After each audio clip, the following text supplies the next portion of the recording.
Hello everyone. आज के इस वीडियो लेक्चर में हम नेचर ऑफ इफेक्टिव मास के बारे में पढ़ेंगे। ई के curve in first brilliant zone is shown in figure. यहाँ पे ये जो डायग्राम दिखाया गया है उसमें चार हैं। एक तो एनर्जी वर्सेस के, दूसरा वेलोसिटी वर्सेस के कर्व, तीसरा डी स्क्वायर ई ओवर डी के स्क्वायर और चौथा एम स्टार या प्रभावित द्रव्यमान और के साथ ग्राफ को प्रदर्शित किया गया है। इस वक्र में इलेक्ट्रॉन की ऊर्जा ई के स्क्वायर के अनुक्रमानुपाती नहीं है, बल्कि यहाँ ए ग्राफ में नति परिवर्तन बिंदु है। के बराबर प्लस माइनस के ज़ीरो वक्र पर वक्र की वक्रता त्रिज्या 0 है। तो वेलोसिटी के लिए अपन पिछली वीडियो लेक्चर में भी डिस्कस कर चुके हैं और यहाँ हम पुनः देखते हैं कि द वेलोसिटी ऑफ इलेक्ट्रॉन और D E by D K is zero at K is equal to zero and K is equal to plus minus pi by A. ये हम इसलिए भी कह सकते हैं कि ई के कर्व में के ज़ीरो पर और के पाई बाई ए पर स्लोप ज़ीरो है। स्लोप ज़ीरो होने के कारण उन बिंदुओं पर वेलोसिटी ज़ीरो होगी, वो सेकंड चित्र में स्पष्ट है। As K increases from zero to K zero, velocity increases and becomes maximum at K is equal to K zero. उसके बाद के मान बढ़ने पर, यानी के ज़ीरो से plus minus pi by A पर, या के ज़ीरो से अगर पॉजिटिव साइड लें तो पाई बाई ए तक, के मान बढ़ने पर वी बढ़ता है, वी घटता है और पाई बाई ए पर वेलोसिटी 0 हो जाती है।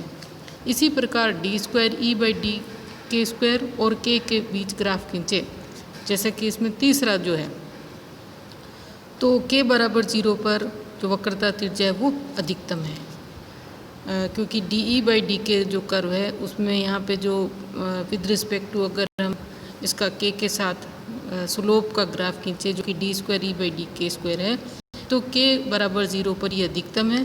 के बराबर प्लस माइनस पाई बाई पर ये के बराबर 0 के विपरीत है। Nature of radius of curvature is opposite to each other at k is equal to 0 and k is equal to plus minus pi by a। k बराबर प्लस माइनस के ज़ीरो अर्थात नति परिवर्तन बिंदुओं पर D square E by D के square क्या है, 0 है, और इसलिए जो एम स्टार है H cross square upon D square E by D के स्क्वायर, ये भी जो है क्योंकि प्रभावी द्रव्यमान D square E by D के स्क्वायर के इन्वर्सली प्रोपोर्शनल होता है, अतः effective mass is positive at the bottom of the energy band. It means 0 से के ज़ीरो वाला जो एनर्जी बैंड है वहाँ पे प्रभावी द्रव्यमान धनात्मक है, and negative at the top यानी के ज़ीरो से पाई बाई ए वाला जो रीजन है वहाँ पे एम स्टार या प्रभावी द्रव्यमान इनफाइनाइट है, नेगेटिव है, और प्रभावी द्रव्यमान M star is equal to infinite at K is equal to plus minus K zero. ये हम ग्राफ से देख सकते हैं। अब हम इसका डिस्कस करते हैं कि के की वैल्यू जैसे जैसे बढ़ती है तो एम स्टार या प्रभावी द्रव्यमान इलेक्ट्रॉन का इफेक्टिव मास पे क्या फ़र्क पड़ता है। As K increases M star does not remain constant. Why? Because it is a function of K in upper level of the band.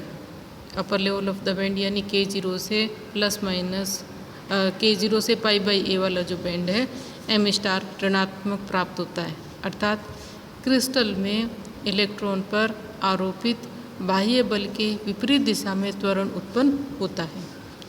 के स्पेस के इस आधे जोन में, कौन से आधे जोन में, अपर वाले के ज़ीरो से पाई बाई ए वाले में, इलेक्ट्रॉन पर इतना प्रबल बल आरोपित करता है कि ये आरोपित बाह्य बल से अधिक हो जाता है, इस कारण ऋणात्मक त्वरण उत्पन्न होता है।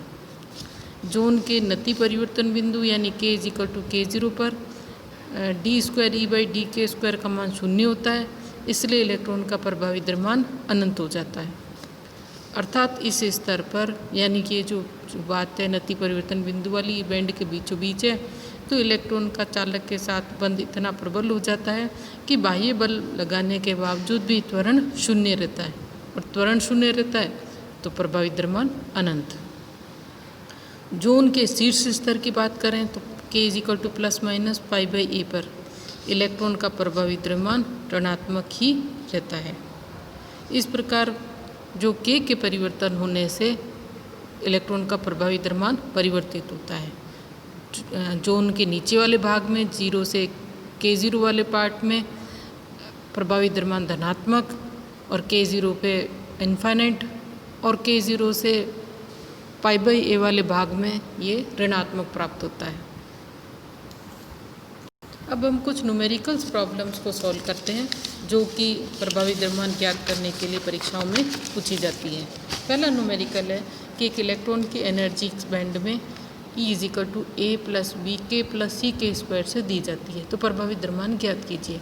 तो हमें यहाँ पे प्रभावी द्रव्यमान के लिए इलेक्ट्रॉन के प्रभावी द्रव्यमान के लिए फॉर्मूला लिखना है m* h²/d²E/dk²। अब हमें E दिया क्या है, इसका पहले k के सापेक्ष अवकलन करते हैं और पुनः एक बार k के सापेक्ष अवकलन करने से ये हमें d²E/dk² 2c वैल्यू प्राप्त होती है। सो m* h×2c। एक दूसरा न्यूमेरिकल लेते हैं। Given energy of an electron E = E' - 2a cos k।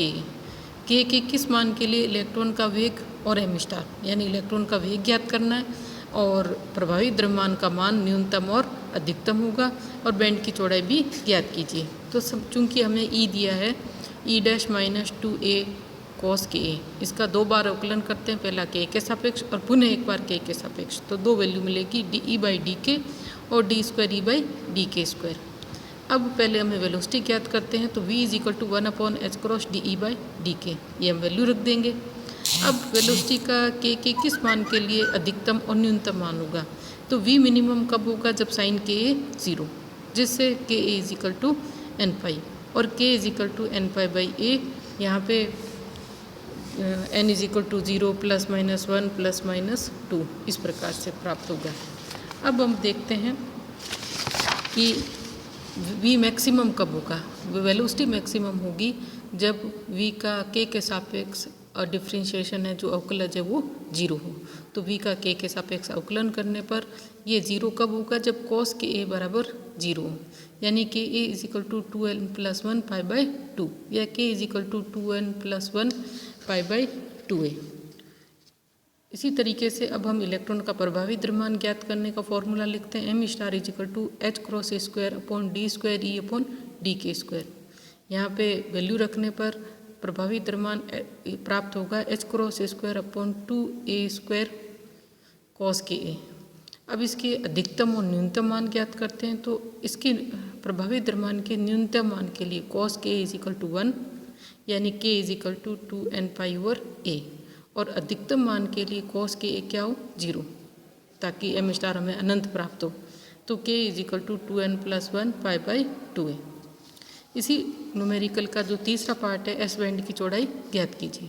तो s बैंड में इलेक्ट्रॉन की ऊर्जा गिवन है, ऊर्जा का न्यूनतम मान और अधिकतम मान ज्ञात करते हैं। E मिनिमम होगा E' - 2a और E मैक्सिमम होगा E' + 2a।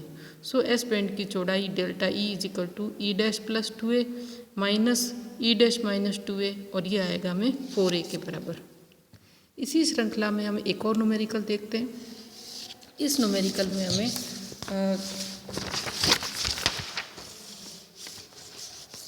एनर्जी गिवन है। E जो है α1 kx² + α2 ky² + α3 kz²। Here α1, α2, α3 are constants and kx, ky, kz are components of wave vector k. Find components of effective mass and equation of motion। तो इसका हल ज्ञात करने के लिए, क्योंकि यहाँ पे प्रभावी द्रव्यमान के घटक ज्ञात करने हैं, तो विषमदैशिक क्रिस्टल के किसी बैंड में इलेक्ट्रॉन का प्रभावी द्रव्यमान का फॉर्मूला हम डिराइव कर चुके हैं। m* ij = h×2E/ΔKi/Δkj। यहाँ पे ij जो है वो xyz है। इसको आप वीडियो को देख करके इसको लिख सकते हैं। अब हम E का with respect to x differentiation करेंगे, अलग अलग कंपोनेंट kx के, फिर ky के, kz के, इसी तरह से डबल डेरिवेटिव निकालेंगे kx के साथ में और kx और ky के साथ में, तो निम्न वैल्यूज़ प्राप्त होंगी। अब इलेक्ट्रॉन का x दिशा में प्रभावी द्रव्यमान mx* h×2/2E और Δkx², ये प्राप्त होएगा h×2/2α1, इसी तरह से वाई दिशा में और जेड दिशा में हम ज्ञात कर लेंगे। अब इलेक्ट्रॉन की गति का समीकरण जो हमें ज्ञात करना है वो न्यूटन्स लॉ से F=ma से।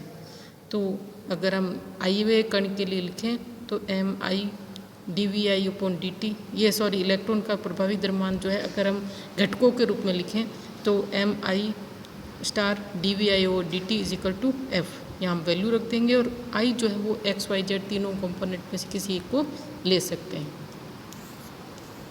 ये यहाँ किया गया है। तो यहाँ पे x दिशा में प्रभावी द्रव्यमान ज्ञात किया, इसी तरह से y दिशा में और फिर z दिशा में इलेक्ट्रॉन के गति का समीकरण निकालना है।